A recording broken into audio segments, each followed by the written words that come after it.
আমি কলগেট, তুমি ব্রাশ। এবার বলো রাশিয়ান বেবি কে কি ক্রাশ?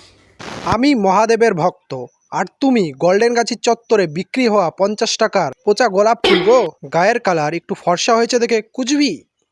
কাক যতই নিজেকে মেলে ধরুক না কেন, সে কখনো ময়ূর হতে পারে না।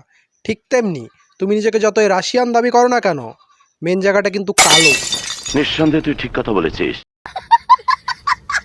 আমি কিন্তু চুলের কালারের কথা বলেছি।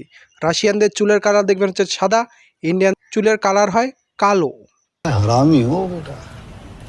বলো তোমার পায়ে কি ট্যাটু লেখা আছে? দেখি তোমাদের দৃষ্টিটা কত দূর অবধি যায়।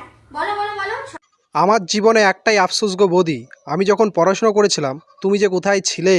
তোমার মতো যদি টিচার থাকতো, এতদিনে আমি ডাক্তার ইঞ্জিনিয়ার হয়ে যেতাম। এইভাবে রোস্টিং করতে হতো না। আমার ব্যর্থতা সব থেকে বড় বেশি তুমি বৌদি, আমার সাথে এমনটা করতে পারলে তুমি। আর হ্যাঁ, তোমার পায়ে কি লেখা আছে ওটা বলতে হবে, তাই না?